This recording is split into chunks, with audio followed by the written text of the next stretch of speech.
Good morning, everybody, and welcome to the Sunday edition of the Paranormal Weekend Morning Brew Show. I hope you all can hear me. Eric, if you can hear me, give me a big thumbs up, please. Gonna go and start the copyright disclaimers and everything, and we'll get it moving here. Today's topic, we haven't talked there very much about ghosts, but you know what? I wanted to talk a little bit more on cryptids and even Eric's experiences in his own home with the cryptid activity to start off. And then I was thinking instead of just talking about ghosts this morning, why don't we talk about ghost ships? The ghost ships that are found or seen at sea or on the Great Lakes, wherever. Okay, let's see how good everybody's knowledge is today. Okay, I'll put it to the test.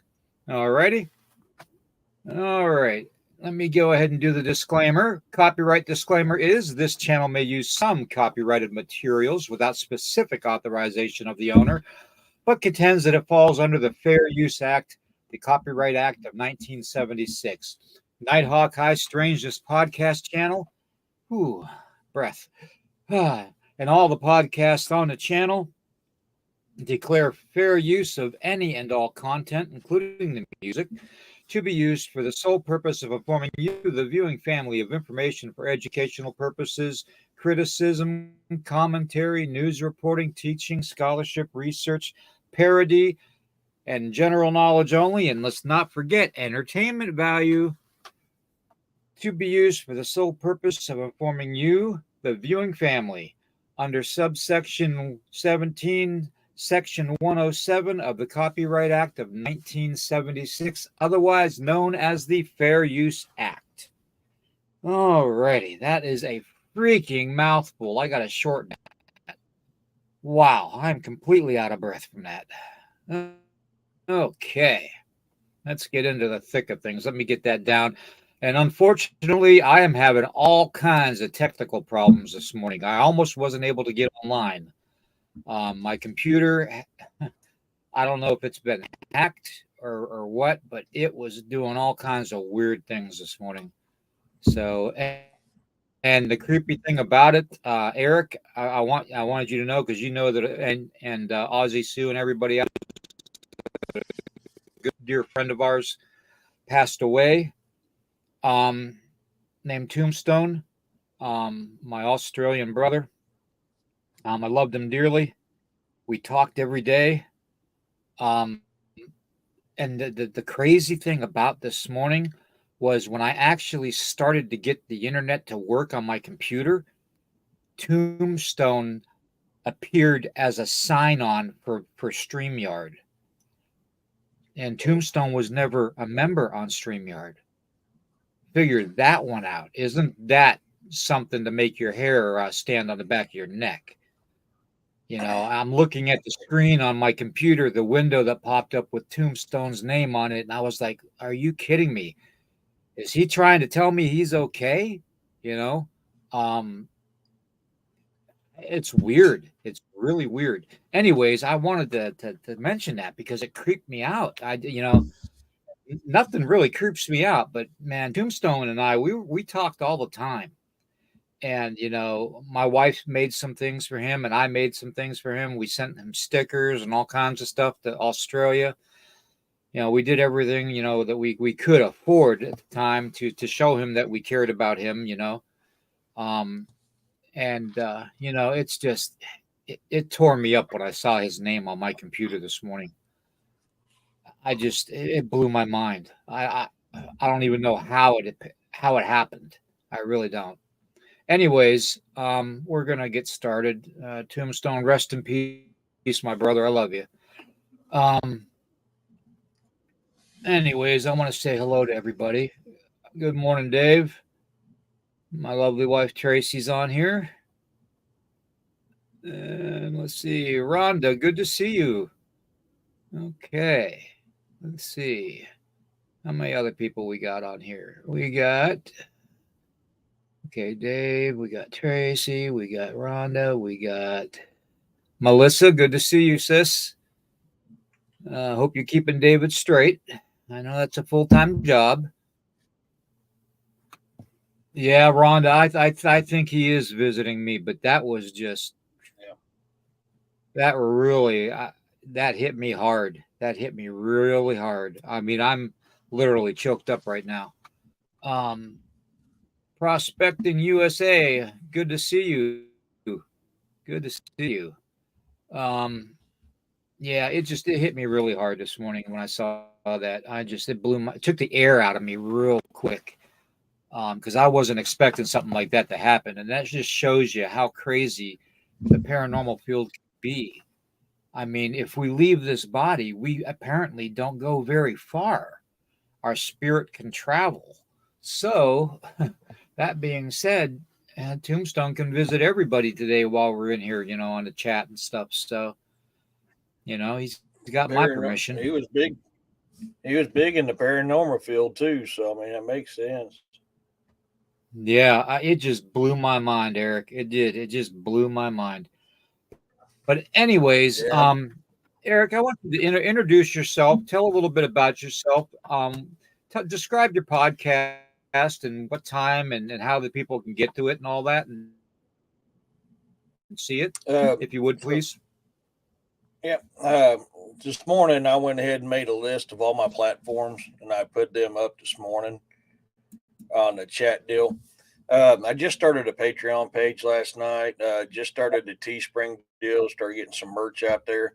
But my podcast is the Bizarre and Unknown, and I like everything cryptid, supernatural, paranormal, mythological, folklore. I mean, anything like that, I like, and that's what I like to talk about.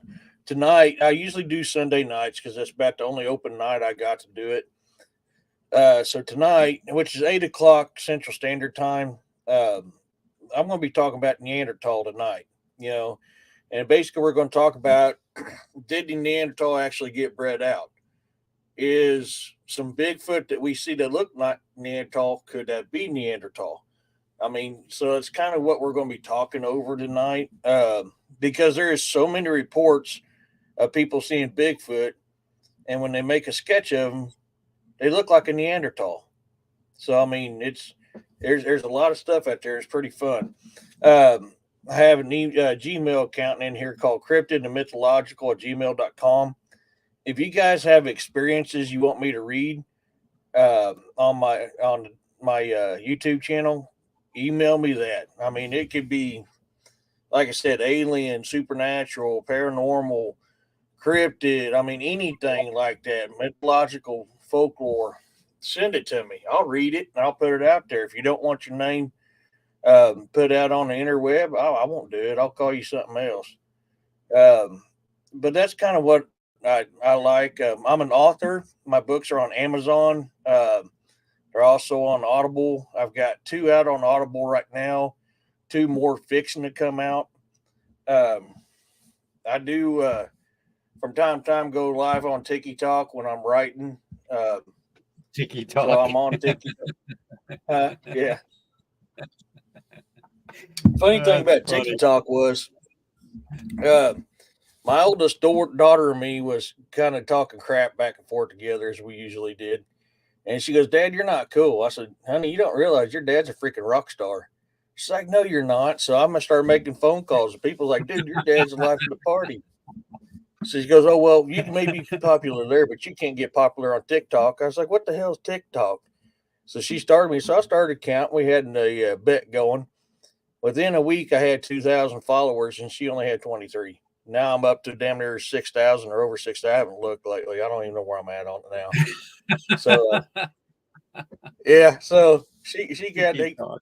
crow because her daddy was a rock star. So Uh, it's just kind of fun Tiki stuff we talk. Oh do, my banter god. back and forth. So Yeah, that's since great. day That's one, great. yeah, since day Oh. one, I've been calling it my Tiki Talk, and now I'm starting to hear more and more people on it calling it Tiki Talk. I'm like, man, did I start something? You probably But it's did. kind of fun. Tiki talk. It's pretty cool. Uh, Yeah. So I mean, uh, I'm on a lot of that stuff. Just started Patreon last night, so I'm still figuring it out. okay. I've got three tier groups on there.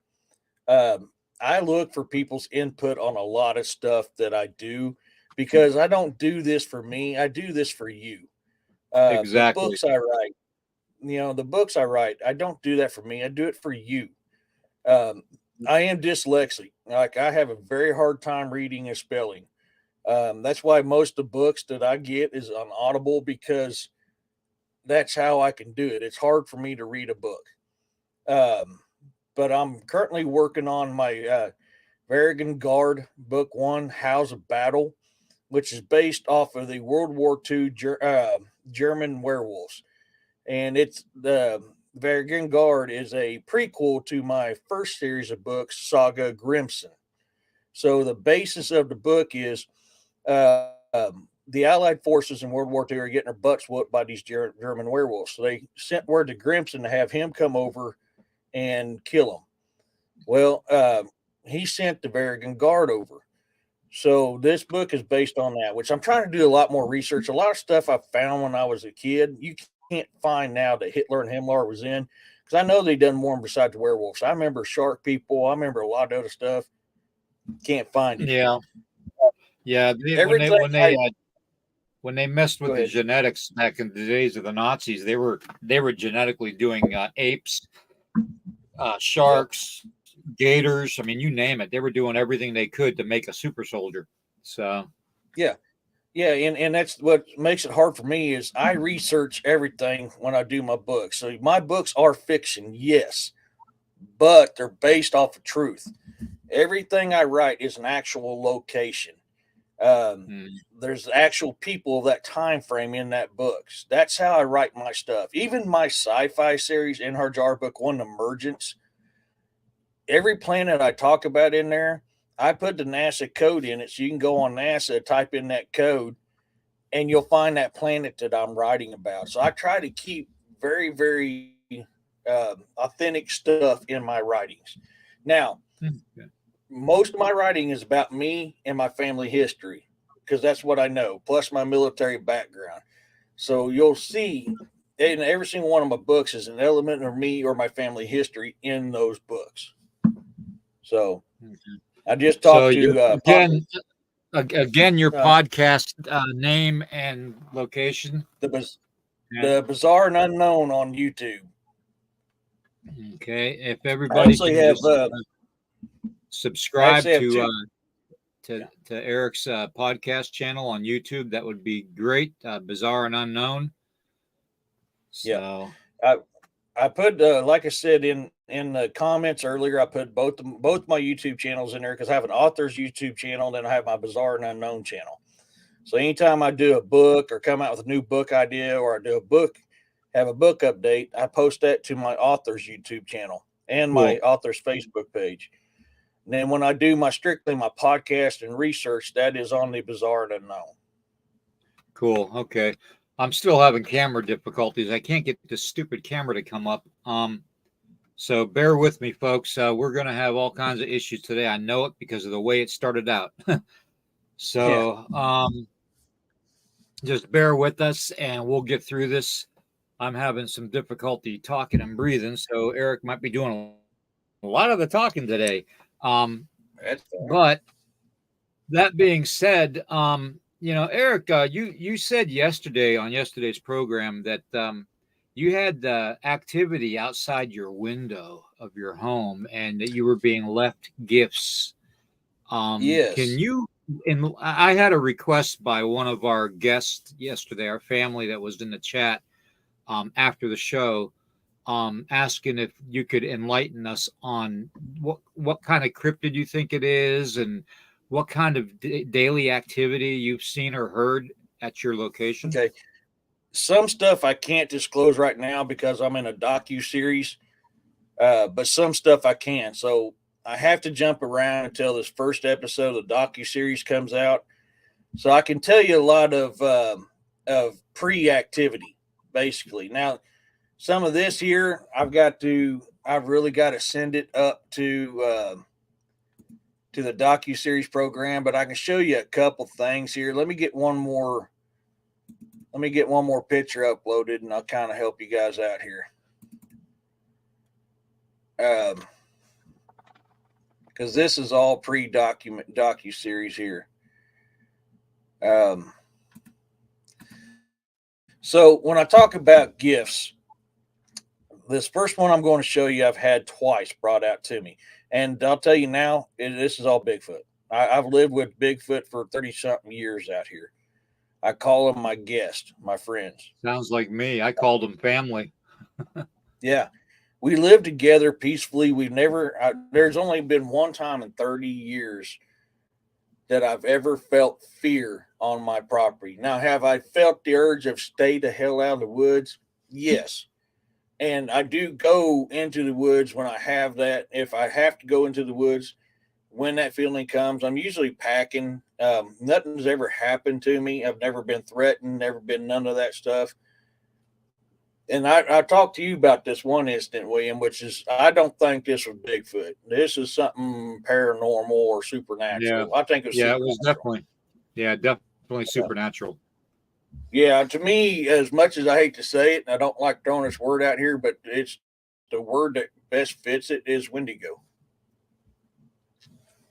That's what it feels like because everything is mimicking my dogs, which I have videos on my YouTube channel of that night. And it was bad enough it scared the shit out of me and scared the shit out of the roadside guy that was bringing gas out to my truck. Uh, this first one here, twice now I've had. Now the first one was a lot. The teeth were a lot different on this, but this will just show up out of nowhere. The first time Definitely was on my canine. porch. This time was outside my porch. And the Yeah, that, closest thing we could find to these is a baby bulldog, which we've never had on this property, and none of my neighbors have this on my property or on their property. None of them have them. that actually looks Uh, like a pit bull. it's actually when we done DA, it has the first one, and bulldog was the closest thing we can come to this right here. Hmm. But the first one, the teeth were a lot different than what this one is. It was very weird and strange. But I get stuff like that brought to me all the time, and my dogs would be with me or in the house when it happens. Like this, I was gone for work, came home and found that.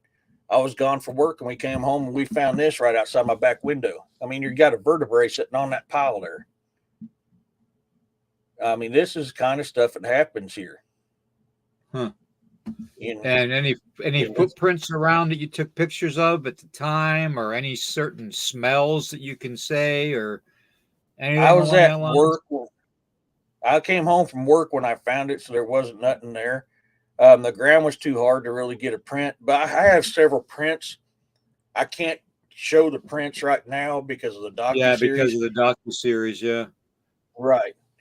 But I have tons of prints. I have tons of stuff. Well, here's one thing. I mean, I've got more evidence than this, but this is outside. This is behind my house. Okay. And the best thing I can come with is like it's a blind that they built. And this was a couple of years ago. Well, yeah, you could definitely see that it's some type of blind, so they can Yeah. peep in on you. But I'll bet the majority of your incidences when you're dealing with them is definitely at nighttime, when it's dark, because they'll have more coverage. Yeah. And the thing is, I've dealt with these for a long time. Me and my mom were more accepting to it than my dad was. Dad was always like, I hear something, shoot and scare it off. That's how my dad was. Hmm. Since mom passed away a couple years ago, and I bought the family property off of dad, and dad's moved away, activity is ramped up here. Now, my old trailer down here to the west of me, no, sorry, east of me, I used to sit in my living room chair watching TV, and I could swear something was looking in through the window at me. And then Uh-huh. I've had that because right here, in this place here, I've got a window right here and a window right here. And at night, I'll hear a little on my window, or I'll feel like something's watching me through my window. So I mean, I You get know what's stuff like that funny, all the time. Eric, about that? You know what's really What's that? really funny about that thumping on the window? Uh, I had that happen last night. I had it happen last night here at the house, at the window where I was oh yeah, sleeping at, because I was sleeping on the couch because I have to sleep sitting up. And yeah. anyways, yeah, the window went. It was 3 taps. It was tap, tap, tap on the window. Yeah. And I grabbed my flashlight and I shined it out the window. I couldn't see anything, but it was really, really something. Oh yeah. That actually happens quite frequently here, especially because I'm always sitting here writing my books or doing my research right here, and it's always this east window that happens on. It's always this east window.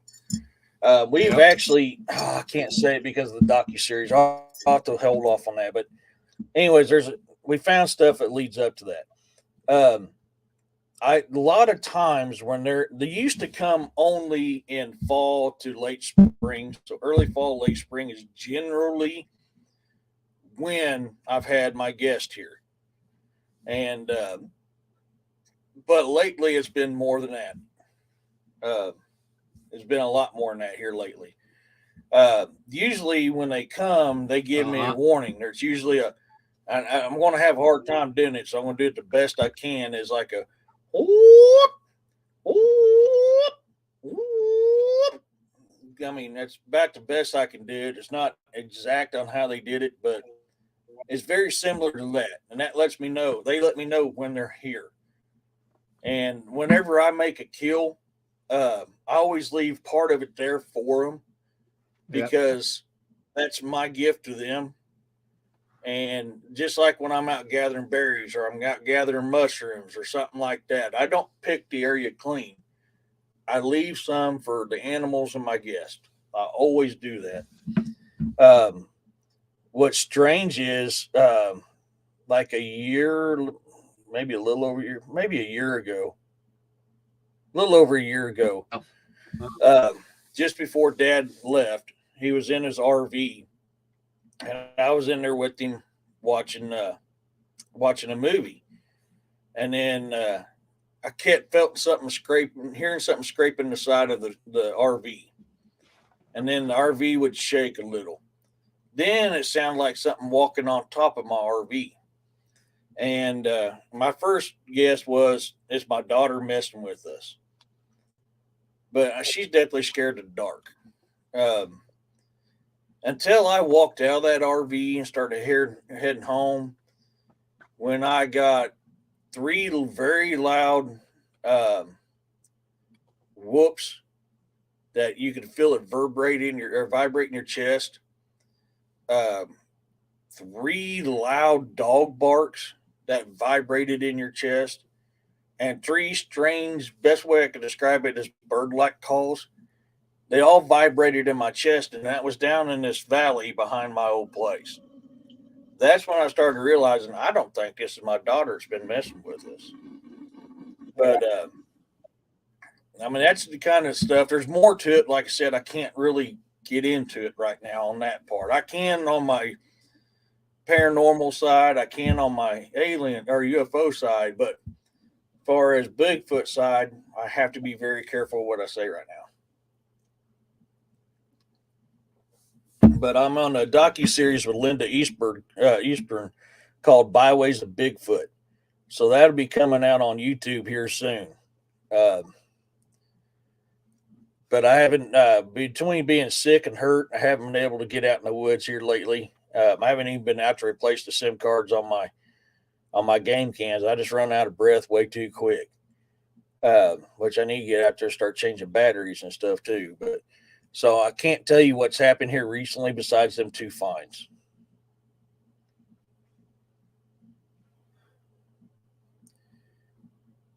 Oh no, Penny, what happened to your keyboard? Did we lose you, William?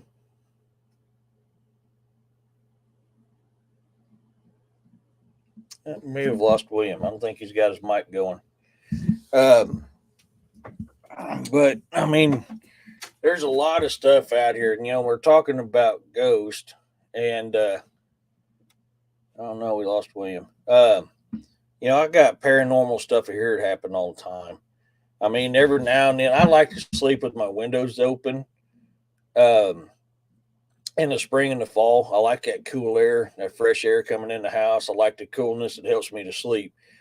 But down in my old place, I can hear a little girl singing and playing down there. Uh, I've had stuff moved around in my house. I've actually had episodes where I've had to tell the thing like, "Hey, either you calm your ass down, or I'm evicting you," because the activity be getting too ramped up. And a lot of people don't realize you have the power of your home. If you tell them they have to leave, you're the only one that can do it. If I come into your home to do a paranormal investigation, I cannot evict that spirit for you because you have not given me permission to do so. You can give me permission to do so, and then I can, but it's more powerful and more effective if you do it because you're the home owner. And but I'll get that. Like when mom died, I was in deep depression. I was in I was in a very dark place. I was not doing very good. All right, William's coming back. I was not in a very good place at all in my life when mom died. But I remember one day I got forced myself to get out of bed to check on my girls.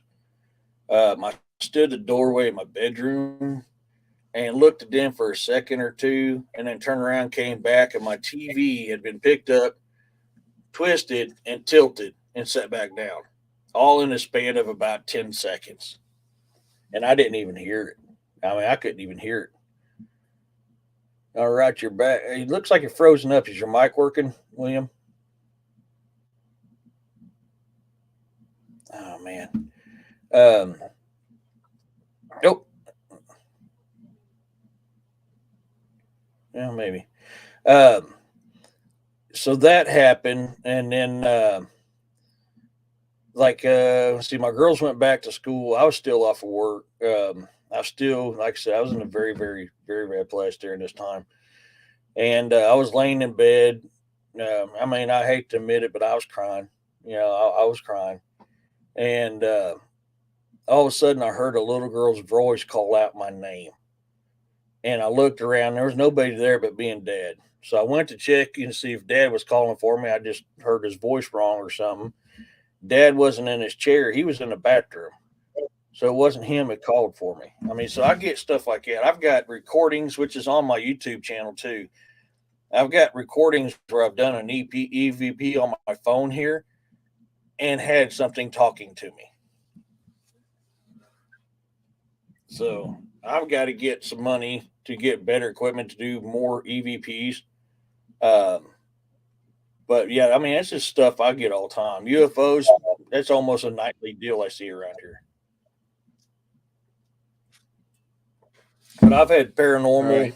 cryptid. Now, do you actually use do you actually use an app for your Yeah, I'll paranormal show it to you. EVPs called I need to. Audacity? Yeah, I need. It's let me find it here, and I can tell you what it is. It's called Ghost Tube. I don't have a paid prescription, but it's got Okay, several you want different to try things. Audacity. Audacity. Let me write that down so I don't forget. Oh, come on, pen there. I'm gonna have to look that up because this one here it works great, but you have to pay for it. I can actually play one of these recordings for you. I think it's this one.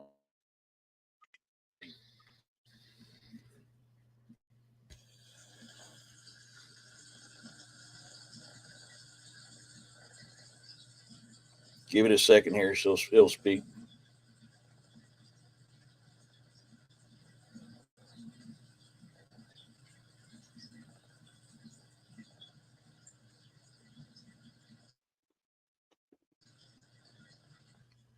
I might be able to speed that up. See if that worked. Why? Oh, I missed it.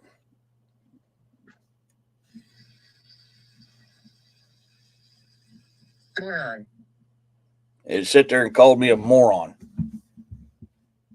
I was laying in bed and I felt like something was in my home. So I picked that up and started recording, and I got that. So, I mean, this is the kind of stuff that I get a lot around here. So, is your mic still working, brother? But this is the kind of stuff I get. My mic is still working. I'm just doing this. Yeah, I'm just doing the chat right now, or trying to, and trying to get my camera back up. So, yeah, just go ahead. Is the program that I use, and it's a really good program, to tell you the truth. For all your audio and EVP sessions, whether it's an electronic voice phenomena that you're getting in a paranormal investigation, or whether you're doing a cryptid investigation with sounds, because you can split it, you can duplicate it, you can do all kinds of stuff with it to test it to see if it's authentic. And Audacity is a really good program that I use. So I'm gonna have to look into that. See, I bought this, and I can hook this up to my what do you call it? Voice amplifier magnaphone I've got it set up where it's velcroed on the back, so I ain't got to hold on to it. So it actually sits on top of my voice amplifier. This does a 360, so I need to start trying paranormal investigation this, but I really am looking for probably trying to get a shadow box. That's usually the best when it comes to that.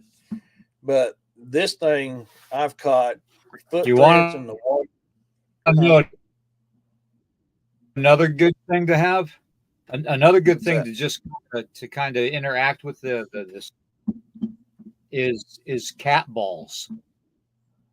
Believe it or not, cat balls, a cheap little $1.50 item. They're called cat balls. They light up, and I mean, I use them too. So yeah, I'll sit here some nights, and this is when I got to start evicting things when they start acting up. Is when I get crap flying off my dresser or off my end table. That's enough to piss me off. Where I'm like, okay, I've had enough of your crap. Get the hell out of my home. You're not wanted here. You don't belong here. Leave, and it'll stop. So you generally, most of the spirits that I deal with around here are pretty, we coexist together quite well. I think a lot of this EVP I've been catching here lately is my mom, just because of some of the stuff they say. Now, to get into that deal the other night that I think is supernatural,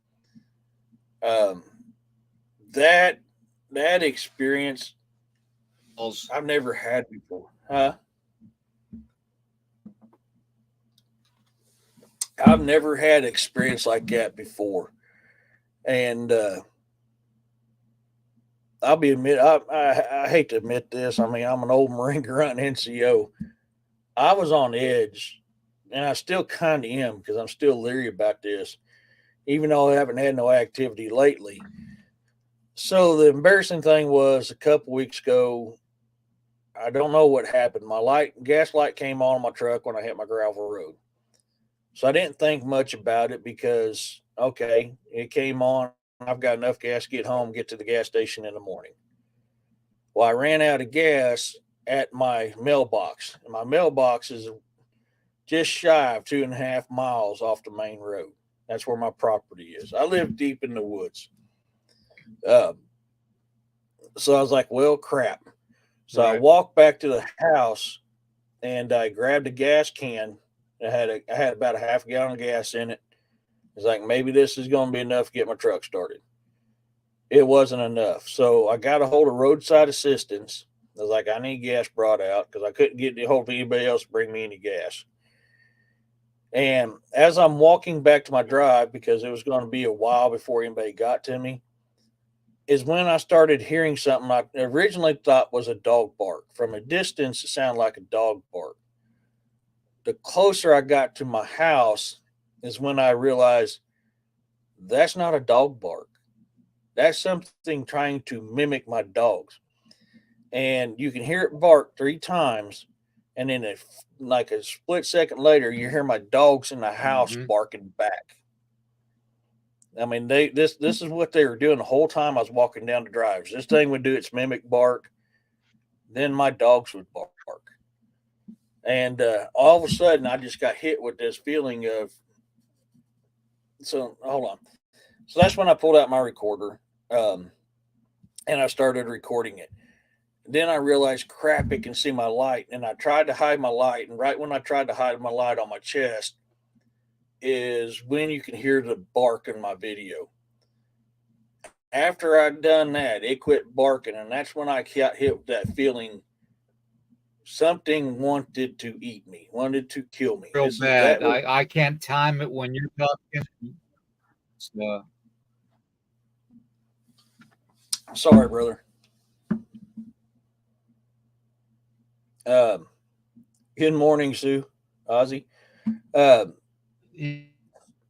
yeah, I just, I'm just at a point right now where I'm fighting so much with this that it's crazy. mhm. Good to see you, Ozzy Sue. Good to see you, sis. um, It's so been a crazy morning, Sue. It's been a crazy morning. Um, Go ahead now. okay. Um, once I realized that this thing knew I was there, and I felt that, y'all, I can't explain it. If y'all been in the military and have been in what's a good way of putting this on YouTube? Been in the thick of things, you kind of know what the feeling's like. You know when you're being hunted. I've been stalked by cougars. I've been stalked by men, and Go ahead, I Eric. can't. I'm ooh. Uh, there's no way to really describe that feeling. That's the feeling that I'd gotten, and I came back inside, and I was like, man, what the hell is this? I sent this to DA. I sent this to William. I was like, what am I hearing here? This is not my guest. This is something different. Well, I got the text that the roadside guy was coming. So I started heading back in the house, and I grabbed my pistol. I left my pistol in the truck. Something had told me to grab my pistol earlier out of my truck, and I didn't do it. I was ignorant. I was like, man, I've walked these woods at night times for years. I lived out here for 31 years. I was like, I'm just going to push it off, forget what I'm feeling, and come back to the house, and never brought my pistol with me. Um, so when I headed back out, I was like, man, I'm grabbing my pistol. I get to my truck, and I kept hearing that mimic in front of me on the other side of my property now, out by the road, not far from my truck. I was like, oh, crap. Penny, I'm not married, but my kids know if I tell them to stay out of the woods, they stay out. If I tell them okay, it's okay, then they'll go out there. But I'm not married, Penny, so it's just me and the kids here. I'm a single parent of 2 teenage girls, so I run this property. It's just me out here. But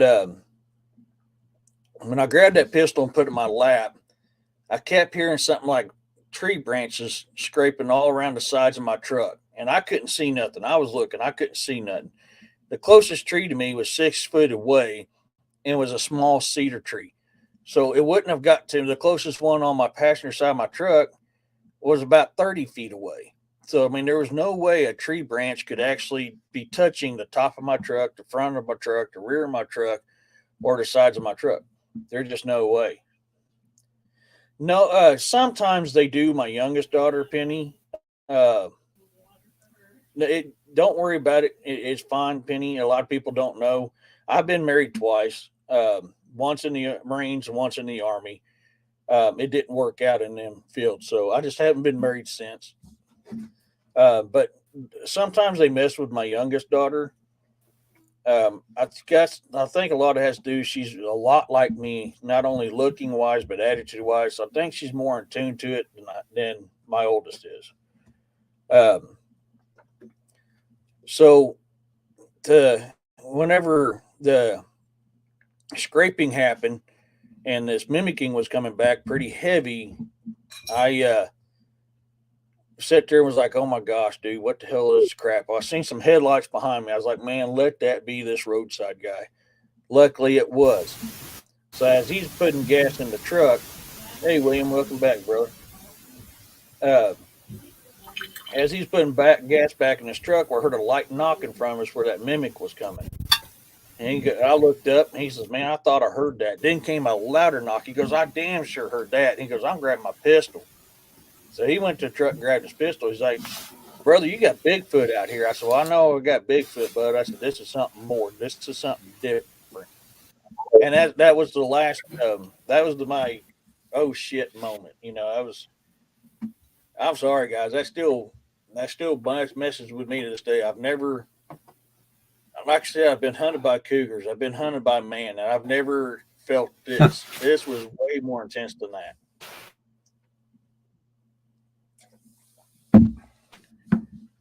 Oh, man, they are messing with my signal big. Yeah, it's weird how they're messing with yours and not mine. Uh, but yeah, I mean that's some of the stuff I've dealt with. Like I said, I've been all over the world. I've dealt with cryptid, paranormal, and UFOs all over this world. I've brought friends out here to this property because they're so used to living in the city they can't see the night sky. Out here where I live at, the nights are beautiful. I mean, completely filled with stars out here, but I don't have light pollution here like they do in the city. The closest town to me is Buffalo, and that's 12 miles away from me. So I don't get the light pollution that everybody else gets. So I see a lot of stuff, and I was like, "You don't believe in UFOs, right?" And they're like, "No, man, I've never seen a UFO in my life." So I said, "Look up and look at that right there." Then you see a ball of light dancing around the sky. That's not a satellite. That's not a plane. A plane can't move like that. A satellite don't move like that, and definitely doesn't move that fast. A plane can move that fast. A satellite cannot move that fast. So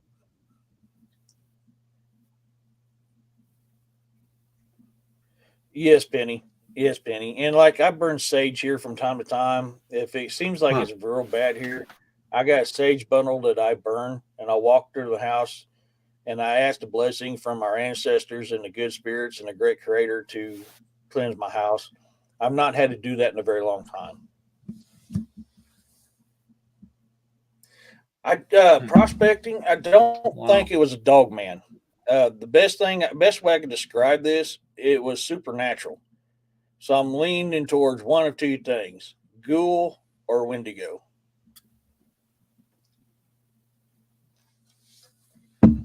I've been hunted by several flesh and blood predators. This did not feel like a Now, flesh and blood predator. why do you sense that it was a week ago? Um, there has been recent reports down here on the Missouri and Arkansas border, which the Missouri and Arkansas border is only 80 miles from my house.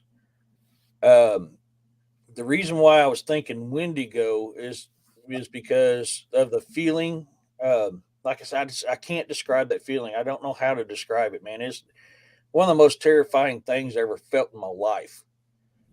Um, but with the feeling and what was happening, and the fact that it's winter time here, kind of led me towards that.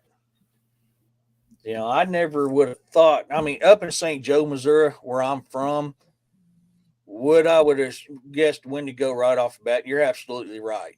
It gets cold up there in St. Joe, Missouri, and we get actual winters there, Mhm. unlike what we do here. We don't get the winters here like we used to. I always gaffed it off, thinking there ain't no way in hell we're going to get a Wendigo down in this area we're just not cold enough anymore.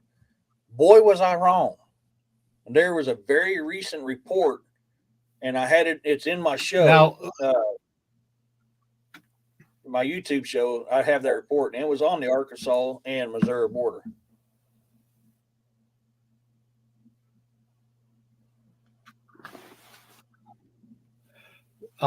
yeah, I find it odd that you think that it's a Wendigo, because my people and most of the native people that I deal with and know personally know that it's the Wendigo is just a kind of like a demonic possession, basically, of a human, where the evil entity enters your body and turns you into the Wendigo, or makes you think you're the Wendigo, to where you have that hunger for flesh. Okay. Yeah, I didn't So have that. everybody puts out this picture of the Wendigo with this big deer antlers and stuff, and the skull and everything, standing 9 feet tall.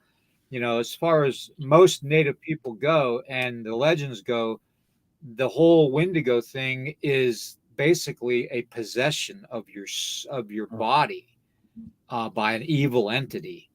Okay, so I don't know. Are you physically seeing a Wendigo? I mean, are you seeing something with antlers and a deer skull? Because I truly think that is something that is not of this world, from another dimension. I don't think it's spiritual in Right, and nature. that's The where I got. actual I don't Wendigo know. possession is supernatural.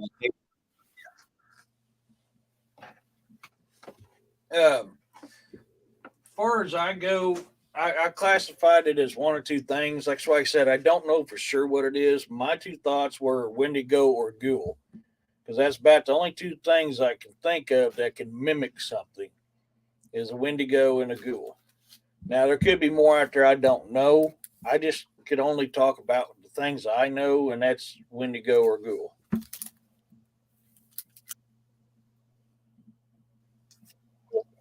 Right.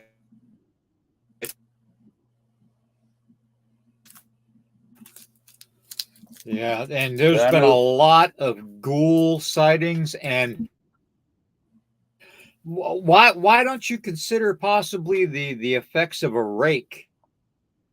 The rakes and the cave dwellers. to be honest with you, I don't know a whole lot about rakes. Rakes is something very, very, very, very new to me. I don't know a lot about them. I'm kind of up in the air on the rake because I don't know enough about a rake to know if a rake is real or not.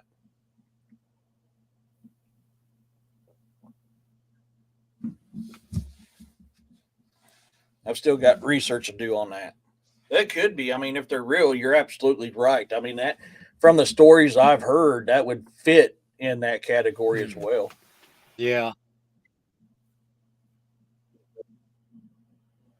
yeah, yeah. That is definitely something that needs more investigating. Now, have you ever investigated reports of like ghost ships or something along that lines, in your paranormal investigations, or do you think that it's more of a distant thing?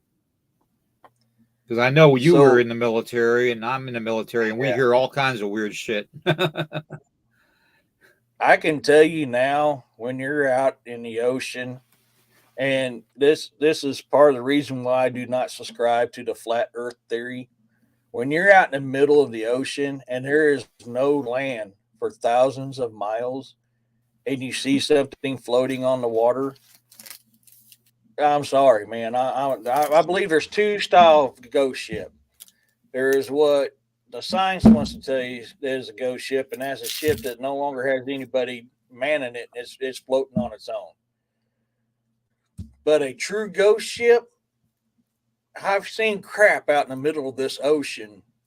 I cannot honestly say that Right. they do not exist because of what I've seen with my own eyes. Uh, Prospecting, the reason why it's not Dogman is the Right. feeling. It Yeah. didn't feel natural. It felt supernatural.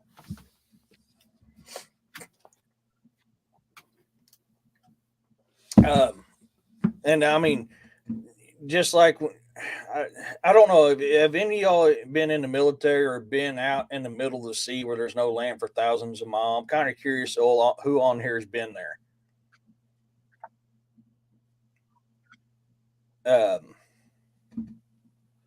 Because you can actually see the curvature.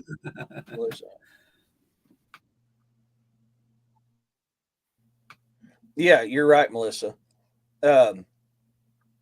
But you can actually see the curvature of the earth out there in the ocean. And so, okay, so David, you know what I'm talking about then. I mean, the Navy right there. I was Marines. I was in the men's department of the Navy. I've spent some time on ship. I'm sorry, man. I got to do it. You know how vets are. But, but you can actually see the curvature of the earth out there on that ocean. It's very slight, but you can see it. And I don't know, David, I'm curious. Have you seen the stuff that I'm talking about where you're looking out there and you know there's no land in sight, and then all of a sudden you start to see something that looks like a ship? Have you ever seen that, David? Oh, Melissa, ain't really a Marine yet. I can't say much. I was Army my second time. You're welcome, Penny. But have you ever seen that on the no, I'm not. I'm just I was a fleet Marine, Mar 4 pack. See, there you go. So David can back up what we're talking about too, because David knows what I'm talking about. It is an eerie ass feeling when you're looking out there and seeing something like that. Not only you worry about that, but you can tell it don't look solid. You can actually see through it, which is weird. Now, to play devil's advocate, could that be the distance, and that's why it looks invisible? It absolutely, possibly could be. Yeah, David, exactly. You can see all that stuff out there, but I mean, at the same time, man, it's hard to dispute when you're looking at something that looks like a very old ship, like a very, very, very, very old ship, and you can see through it. Yes, see, there you go, David, right there, buddy. You're absolutely right. Yep. Listen, no, you can see mirages out there on the ocean, yes, but I wouldn't say it's a mirage. Is it like a mirage? Yeah, it's kind of distorted. I don't know. It It just looks more physical. Yes, yeah. yes. I mean, I've only seen it's like looking through a shower curtain, Yes. Yeah. Yes. Yeah, it's like looking through a shower curtain, basically. Yeah. Yeah. Yep. Yep. Well, we know that the concept of the ghost ship has captured the imagination of people for centuries. With numerous reported sightings and stories, some of the most famous ghost ships include the Mary Celeste. Now, this is perhaps the most well-known ghost ship, okay? The Mary Celeste was found by adrift in the Atlantic Ocean in 1872 with no crew on board, okay? The ship was in seaworthy condition. Food and drinks were still on the tables. Everything was smooth, but everybody was missing. The crew and the passengers that were on this ship, everybody was missing, which is still a mystery to this day. Then we have what? The Flying Dutchman is another one. The legend of the Flying Dutchman has been a maritime myth for centuries, Yeah. According to the legend, the ship is cursed to sail the seas forever, never able to make port. Okay. Then you have the Octavius. The Octavius is a legendary ghost ship that was reported found drifting off the coast of Greenland in the 19th century. The crew was found frozen to death, and the ship's log indicated it had been adrift for over a decade. Over a decade. My God. Okay. Then you have the Orang Median or Medin. Um, this is a ghost ship that was reportedly sent out a distress signal in 1947. When rescuers reached the ship, they found that the entire crew were dead with terrified expressions on their faces. The ship then caught on fire and sank. Now, that one there kind of reminds me of some of the malicious things that are said that sailors see with mermaids attacking ships. Um, the Zebrana. The Zebrana is a ghost ship that was found drifting off the coast of England in 1917. Okay, the crew had disappeared, and the ship was in state of disarray. Okay, like something happened on board the ship, but everybody was gone. Um, and these are just a few examples. I mean, there is like more tales of ships at sea that sailors see all the time, and even people that flying over the ocean see them from planes. So and not everything weird out there in the oceans and the seas and the lakes and stuff is in the triangle around Bermuda. Okay, there's all kinds of weird areas in the water, and Eric can tell you that, and David can tell you that too, and so can Melissa, to tell you the truth. But there is so much that has happened to sailors at sea. And what gets me is when they find a ship with the crew frozen and looking terrified. That tells me that crew was attacked by something very malicious in nature. Very and there are reports every year of beings in the water and basically following ships. And we got USOs that go in the water. So we have that factor too. Maybe these missing crew are technically not killed by a creature. Maybe they're abducted by the beings that live in the seas and the oceans. You know, maybe that's the thing that we're missing. Maybe we're thinking, well, the crew's missing, things are array like a fight happened. Maybe they were just attacked by a giant squid, or a mermaid got them or something. I think we need to think more about the USOs when we find missing crew on board ships. That's just my opinion. So, Well, I can tell you from my military experience and what I did for a living in the Marine Corps that an incident like that's going to be one of two things that came and got them. One, it's either going to be pirates that snagged them up and has sold them off or killed them.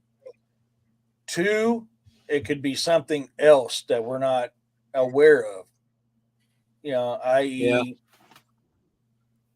creature of some sort that got them. But I do know for a fact that pirates are very well known for doing that stuff. I spent a good part of my career hunting them.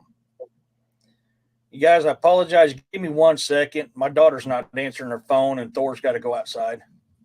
So I'll be right back. All right, let's go. okay, go ahead then. Go ahead.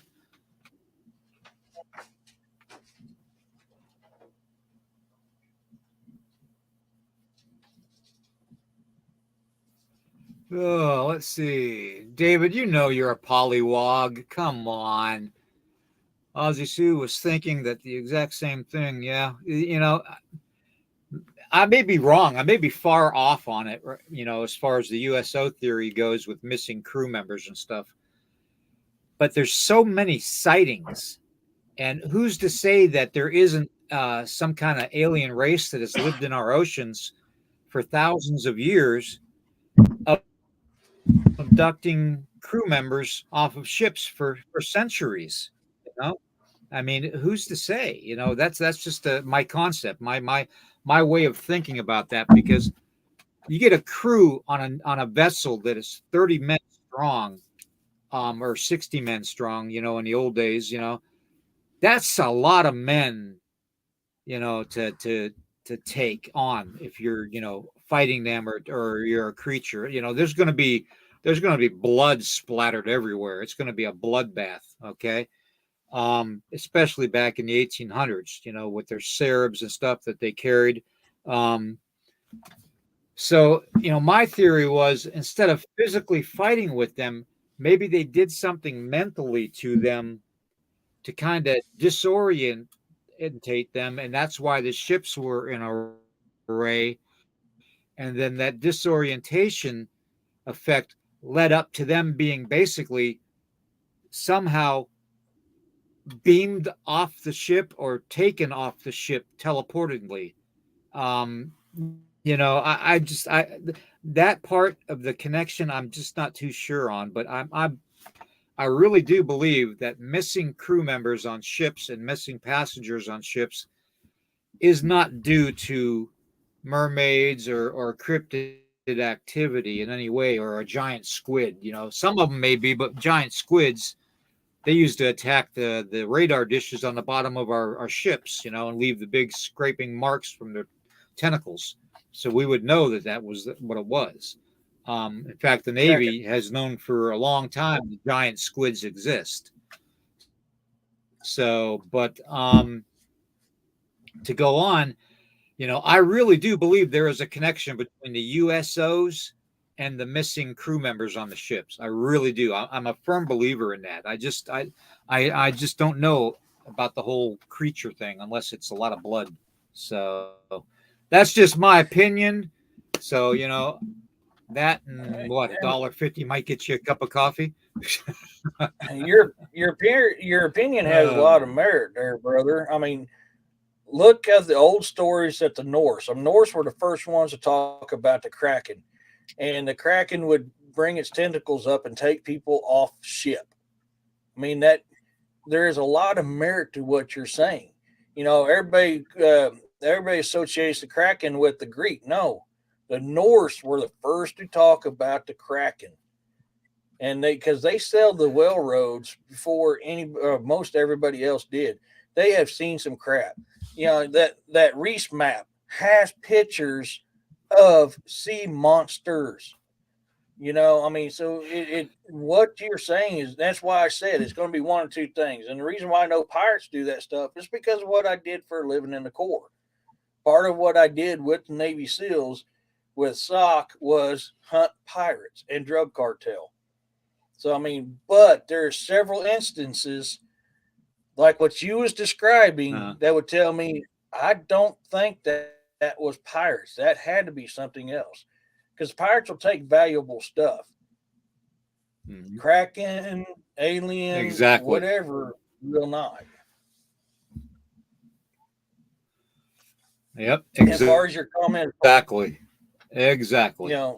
Yeah, and as far as, go ahead. Yeah, I just wanted to say that the Kraken is the only reason it really attacks something is out of hunger, and they're attracted to anything of like a darker color that they can see silhouetted in the water above them, so they can attack them from below and come up. That's why so many Navy radar or sonars and stuff on ships are scarred. But the Kraken also is attracted to things that glitter or glimmer, like a fine diamond, or like the CDs, the music CDs that you get nowadays, where you hold it in the sun and it glitters all the different colors. That kind of a thing, the reflectivity. They're attracted to that. So that could be a reason too. But I don't see too many sailors out there in wearing uniforms that are multicolored, at least not in our navies. No. Well, nowadays I can't say that with everything that's going on. Never mind. I better not go there. But I'm too old school, y'all. I'm an old grunt Marine NCO, man. I'm called often very brutally honest person. So I've had to learn to watch my tongue when talking to people outside of the military. But yeah. As far as your comment, as far as the Flying Dutchman goes, the reason why I didn't say that earlier, that's a common thing, though, brother. Because I bet. Go ahead. I mean, I spent a good over 30 days. I spent a good 30 days in the naval brig in Norfolk because I beat up an officer. So, I mean, that says it right there, how the military is. Because some of those officers cocky to the enlisted. And this one red-headed officer got too cocky with me one time, and I ended up beating him up. And I told my mom when I was talking to her on the phones at the end of the pier in Norfolk, because back in them days we didn't have cell phones for the most part. We had all these phone booths at the end of the piers in Norfolk, Virginia, and I was on the phone talking to my mom. And this little skinny redhead in civilian clothes walks up to me. There's like 100 other phone booths he could have used. He comes up to me and he says, "I don't give a shit who the bitch is you're talking to. Get off the phone. I want to use it." So I proceeded to tell my mom, Mom, I know you heard that, but can you hold on for a second? And I could hear her as I was setting the phone receiver down on the ledge inside the phone booth. I heard her say, "Bill, don't hurt him." And next thing you know, I picked up the phone. I hit the guy 3 times and picked him up, and I threw him on a picnic table, and he didn't move after that. And I picked up the phone. And I said, "Well, you're going to hear Shore Patrol coming." I said, and she goes, "You heard them, didn't you?" I said, "Yeah, I did," because nobody disrespects my parents. That's something that I don't tolerate. You don't disrespect your elders at all. No matter who they are, or what country they're from, or what religion they are. You don't disrespect your elders. Plain and simple. Yeah. Okay? And I'm a big believer in that. But yeah, I spent 32 days in the naval brig for that, under isolation, because I was a violent threat. Yeah, I've had a couple instances. I put a major on his ass. I put a major on his ass and held him at gunpoint one time because he thought he was going to come through my AHA without permission. For those of you who don't know, AHA means ammo holding area. And he thought because he was a major that he can do whatever he wants. He was going to walk through my field AHA. Yeah, it didn't work out for him. I didn't get in a whole lot of trouble. I got talking to because I was correct, but I was told that my tactical approach needed to be worked on. Then I got in trouble on my 4th tour in Iraq because I was walking through the desert there, through the fob, and this brand new butter lieutenant comes up. He goes, "You don't salute an officer?" I said, "Excuse me, sir?" He goes, "I'm an officer. I demand a salute." I said, "Are you serious right now?" Yeah. He goes, "You're damn right I'm serious there, specialist. I want to salute." And I said, "Okay, sniper check." And oh my God, he about crapped himself. And so I got called on by the base general many times, my 4th tour in Iraq, because I'm a stubborn leatherneck. But he goes, "You are correct in what you did there, specialist, but your tactical approach was very wrong." So the base general, my 4th tour in Iraq, got to know me pretty good from the crap I pulled.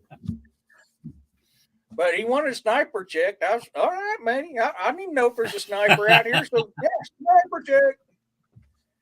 You got to be pretty damn dumb to be in a combat zone and make somebody give you a salute. That is flat retarded. He did not need to. Oh my God! I better shut up. Yeah. I'll get trouble on you. Oh yeah. I've had my I mean, you're right, because in a combat zone, you'd think the officers, you would think that the officers would have enough sense and enough brains. Excuse me, I don't mean to offend any officers out there, but would have enough brains to know not to be saluted by enlisted men in a combat zone, because that makes them a freaking bullseye for a sniper, So these dumbasses that want to be saluted are probably the ones that fresh out of officers training school, Yeah. So that's but you think that they would go over that fact in the classroom with these guys, I can't tell you the number of sniper shots I took, okay, when I saw an officer get saluted from the supposed enemy, okay, and I actually took the shots as soon as I saw the salute go up, because you would know if they were wearing their garbs and stuff, even though it wasn't a uniform, that salute or that respect in some kind of way of saluting meant that they were somebody very, very important. And as soon as I find out you're very, very important, I squeeze the trigger. And that bullseye is right here. It's right here. So, yep. For any of you guys that never had a sniper take a pot shot at you, you'll remember it for the rest of your life when it happens. I mean, I got into it with some higher ups over when that happened on my floor too. Exactly. Because I told them I called in the report like, hey, fire, we've been fired upon. And they're like, well, how do you know it was a rifle fire? I said, well, I don't know. I spent 13 years in the military. I was a Marine Corps grunt NCO. I was SOC. I was MSE, Scout Snipers. I think I kind of know what a damn gunshot is. And they're like, oh, well, it could have been a ricochet from the test fire pit. I said, this test fire pit's been dead for 30 minutes. Oh, it could have been a backfire from the four-wheeler. I said, four-wheeler's been down for a little bit or about an hour. I said, it was a damn sniper. And then all of a sudden, Eagle Eye comes out and says, sniper targeted, sending out striker. I'm like, just because you're higher ranked than I am, you've not been in the service near as long as I have been. So, it's you always remember when that popped. And these are just things. Yeah, these are just things that we've experienced, and I know that David and Melissa in the chat, being veterans too, they've probably experienced the same stupid stuff that's done in the military by our superiors. So yeah, I mean, you're going to find stories. A lot of veterans have stories of that happening, and for the life of me, I can't figure out why they don't pound that into the officers in OCS school. I don't understand that. They need to really, it's ridiculous. It's absolutely absurd. So. Yeah, I'm a big enough dick that I'll scream it out, sniper check, because that's exactly what the hell you're asking for. You want it? I'm going to give it to you. Hey, officer's orders. You ordered me to do it. That's how I looked at it. But no, I mean, it's funny because get back on your ghost ship there, William. You were talking about the Flying Dutchman, and that first one I ever saw. That's why I say it was really, really, really old. I didn't want to come out and say that's what I thought it was, but that's what it looked like. Yeah, I mean, I commented on that. I mean, mine wasn't a repo. It was just somebody pissed at me when they did that to me, Penny. I may or may not have been diddling around with somebody's sister, and they got mad. I'm not going to lie about it. So, I may or may not. I cannot confirm nor deny.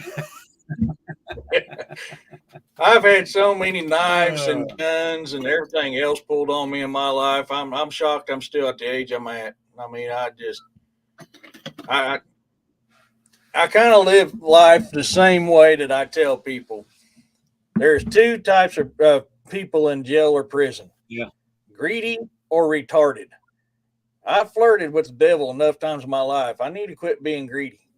Yeah. You know, Yeah. that's, it's going to catch me at some point in One time. thing I never, one thing I've never, yeah, one thing I've never told anybody is the time that after we did a thing in Libya back in the 80s, the early 80s, early to mid 80s, if you know what I mean. I don't want to say the exact mission that we were on, Yeah, I but know. supposedly a 12-year-old young girl got killed in that mission. But what was reported on the news at the time was that it was a child of 12 years old that was the only person that was killed. But what they refused to acknowledge in the news at the time was that that 12-year-old daughter was the daughter of a very, very violent human being. Okay. So, the whole concept of good and evil has a lot to do with being in the military. We all know that. But I floated for over a day, for over 24 hours, because on that mission I was gutted. I got hit with a knife in my groin area, and it opened me up, and I had to have 131 stitches at the time to put me back together again. And that was just a mission. Okay, that wasn't a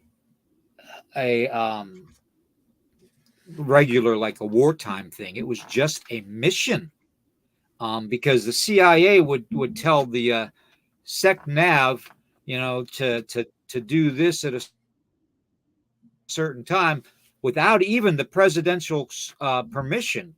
The CIA would give all the orders for all the special ops that we would do. The CIA controlled all the special access program things that we worked on, okay, being in the military.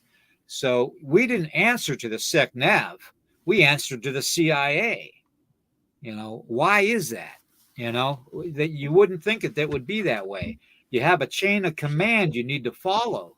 Well, they never followed it. The upper echelon of the chain of command never followed that chain of command. So yeah, we had all kinds of stuff that happened, and I look at it this way. There was a saying going around on social media, that don't judge me by my attitude or my words, because my heart and my scars prove that I am a person of honor. Okay, and that little statement um, means a lot to me, because as well as I do, and David and Melissa, this as well as I do. Okay, Ozzy Sue, you probably do too. Okay, Penny, you probably do too. Anybody out there, Roger, Ray, everybody, that's been in the military probably knows this is true. When you are in the military, it's supposed to be about respect, honor, and loyalty. Okay, those are the three main things that they pound into you from day one. And when we get out of the military and we go into the world, that's why it's so hard to feel like we're accepted into the civilian world again, and why we become reclusive in a lot of our interactions with people.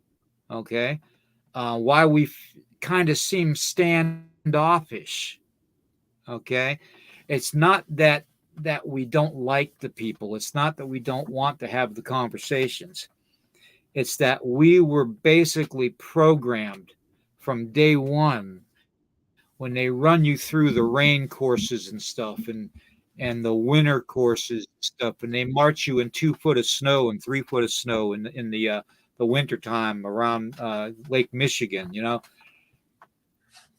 It's amazing that most guys even survive the boot camps because of how they are treated. And then you go on to other A schools and C schools and this and that, and you know, Coronado, which was hell. I mean,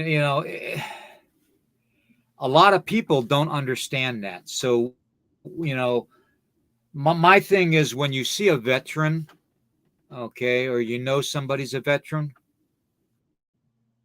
man, acknowledge it, because you know why? That veteran's gone through hell. That veteran has gone through hell to be called a veteran. And they're lucky that they're even alive to say that they're a veteran, because a lot of good men died, you know, a lot of good men and women died. And we have to remember that, okay? We were the ones that made this country strong. We were the ones that made this country loyal to the flag. And now what do you see? You see people burning the flag, spitting on veterans, That's no way to be, man. No way to be. I every now and then walking around in public, which is very little now that I can't breathe very well, but I do try. Um, I had a woman, well, for instance, the other day at Dollar Tree with Tracy, my wife. It was like 4 or 5 days ago, I think, something like that. And anyways, this woman came up to me and said, "Thank you for your service." That woman, I turned around and looked at her and I said, "You know what, ma'am?" I said, "Thank you very much for saying that, because that's not said enough." Okay. Because even thanking somebody for giving their life or a part of their life for their countrymen and their country means so much. Okay. So when those people come back from combat or from being on special ops missions and stuff, you know they deserve the respect. Okay, they do. All right, and I don't want to sound like I'm coming down on people, but when you acknowledge a veteran, and David and Melissa, you know this very well, when you acknowledge a veteran, that makes that veteran feel good. That they sacrifice something of them for a purpose, that it wasn't in vain. Okay. And Ray, I know you're a veteran. It's every veteran knows that. you know and that's why when we get out, we feel like we don't fit in, because we go through things, and yeah, we get kind of quirky and stuff, or at least people think it's quirkiness. We become reclusive, bushcrafting, all kinds of stuff, or we get into local militias and all this to protect our country and our rights. But one thing as a veteran, I love this country. Okay, I love the people in this country, and if I could do it all over again, I would. So, and I know very well there's Army, Air Force, Navy, and Marines out there, and Coast Guard that would say that they would do it again too. Okay, let's not forget the National Guard. In fact, my hat is off to the governor of Texas, Governor Abbott. My hat's off to you, Governor Abbott, because you are a good man trying to keep your people safe in Texas. And if our current administration can't figure out why, then they're not our current administration. They need to be excused. They need to be having treason charges put against them, because treason was a lot to do with whenever, and Eric, you know this, when you ever missed ship movements, how serious was it? Oh yeah, yeah. That's brig quality stuff right there. If not Leavenworth. Exactly. Exactly. So,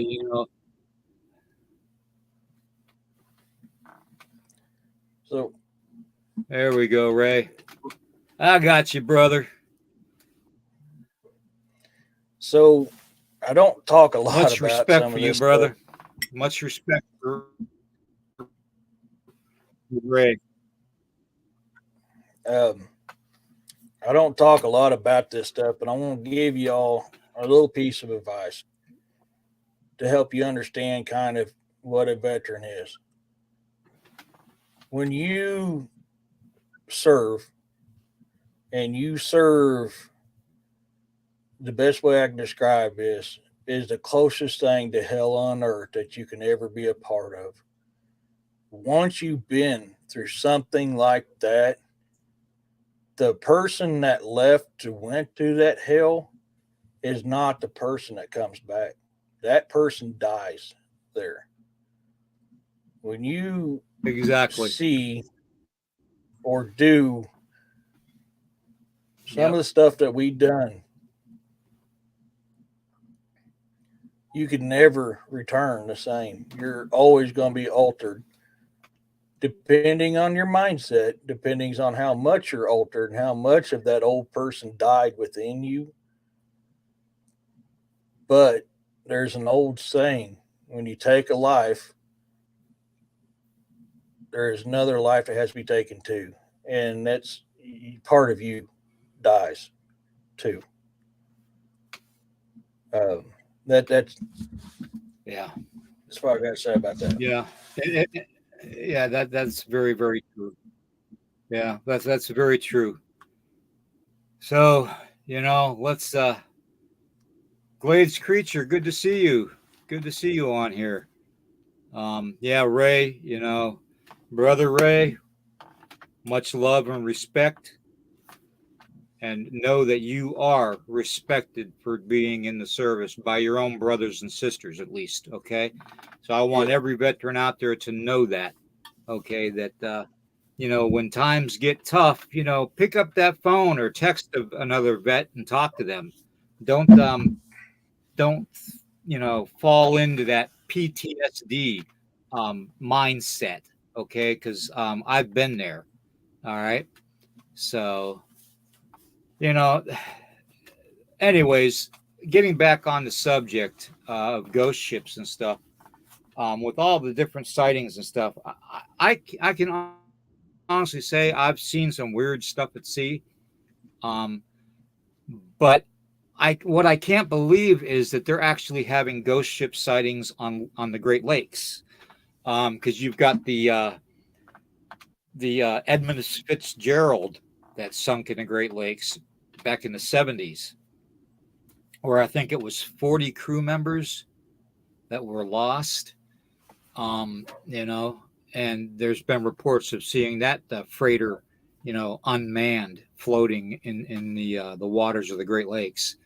So I mean, the actual ghost ship sightings go beyond the open seas and the oceans. They actually go into rivers and um, Great Lakes and stuff too, and locks like over in Scotland and Ireland. There are reports of ghost ships. Um, but yeah, I think the majority of the men and women that were crew members upon those ships where the people were missing and the ship was just found empty, I really do believe firmly that the USOs are the reason for the majority of the missing crew, especially when there's nothing touched and nothing looks bloody or like a fight broke out. Because y'all know what happens yeah, when a fight breaks out. Hell, it's happened, hundreds of, probably thousands of times that I've seen. When everything gets thrown around, everything gets, disoriented and tossed and kicked, and there's all kinds of destructive force when two worlds collide, and that's exactly what it is: two worlds colliding. So yeah, you would know that if it was pirates or something along that lines, or even cryptids, it would be a wreck. It would be a mess. But if they're just missing and the food is still on the table, the coffees are still warm to the touch, there's something else involved taking them. So that's all I got to say about that. You just don't vanish in thin air, man. Something got your ass. So. Yep, exactly. Well, yeah, why don't we? It's getting to the to almost an hour and 45 minutes. So why don't we close this out? Eric, you want to tell them again what your podcast site is and some of your books that are and where they can get your books. And then I'll end it with my email and all that, and everybody out there knows my email anyways. So yeah, man, let me know if you need I'll post anything. A lot Okay. I'll post a lot of my best to help anybody any way I can. I'm working on the stickers today. So anyways, go ahead, Eric. Well, I can't post it again for somehow it disappeared. I've got two different YouTube channels. One's my podcast channel, which is the Bizarre and Unknown, and you'll see this logo. That is where I do a lot of my research stuff on. Man, that's weird how that all just disappeared. Then I've got my author's YouTube channel where anytime I come out with a book or I do an update on a book that's coming out, it's on there. So if you go to YouTube and type in The Bizarre and the Unknown, that'll get you to this channel. If you type in Eric Teshman 9657, if memory talks me right, or is treating me right today, that'll be my author's YouTube channel. And you're welcome, Ozzy. You can find my books on Amazon and on different audio platforms. Currently, I have 2 on audio platforms. 2 more are fixing to come out. And I've got 4 books altogether for sale on Amazon. That's Kindle, hardback, paperback. So there'll be Saga Grimson Book 1, The Beginning, Saga Grimson Book 2, Black Death, The Dolphs, The Land Beyond, and my Inharjar Book 1, Emergence. Those are the books that are available on Amazon. Saga Grimson Book 1 and Inharjar Book 1, The Emergence, those are available on audio. I just started a Patreon page. I was working on a Teespring stuff for merch before I hopped on here. Currently, I've got a beanie made and a coffee cup made. I'll have to recopy everything down because I lost it. But if you go up to the beginning of the comments of today's, all my stuff is on there. I know some people was asking about some merch, so I'm trying to get something set up to get merch made. But you can find that stuff anywhere on there. And tonight usually I do my podcast shows on Sunday night at 8 o'clock at night. Sorry, Central Standard Time. And tonight I'm going to be doing it on Neanderthal. Now I couldn't do a show last week because I worked a lot of overtime last week. That's why I wasn't on here very much last week, is because I was working overtime. Right now I'm on call, so unless something happens, then I should be doing my show tonight. But that's, you can come over, subscribe, like, share. I love people's input.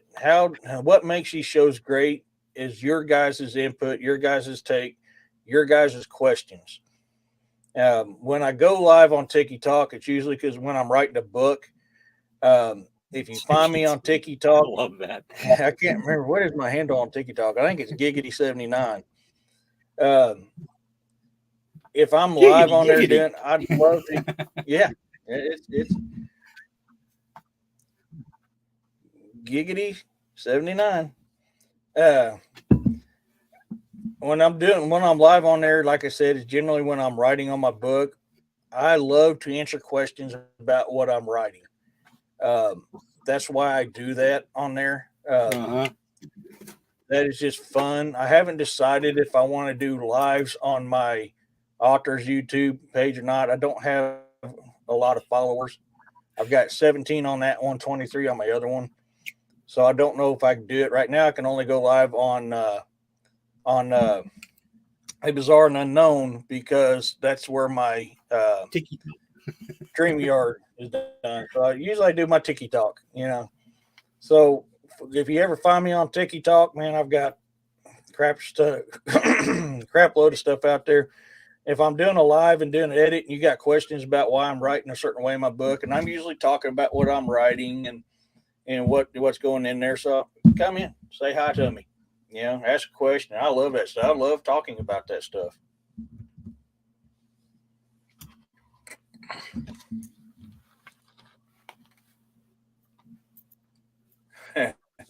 Black tea's pretty good. Sounds good, brother. Sounds good. I'll pop on. Yeah, I'll pop on tonight when you're on, and see. We'll talk for a little bit because Neanderthal has always fascinated me.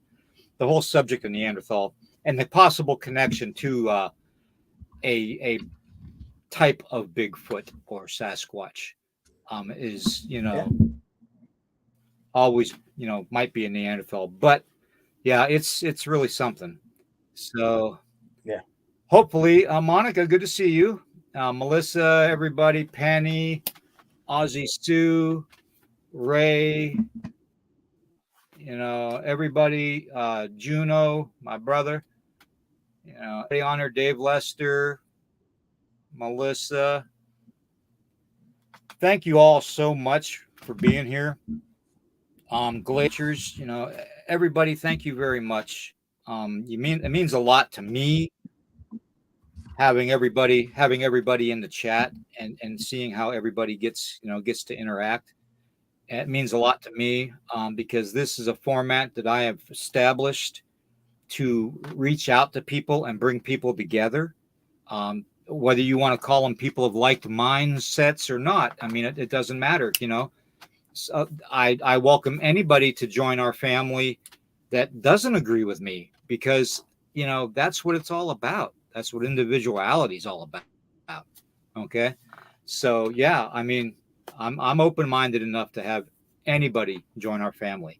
So Weirdo Warriors, stay weird, stay strong. And you know what? Always question everything. Okay. Everything. Okay. Have that mindset like we were talking about the other day of having your powers of observations 360. Okay. So everybody, I want to thank you for being here. Love you all very much. And we will see you later on this week. Okay. Like, heart, share, and subscribe, please. Thank you. Peace and love to you all.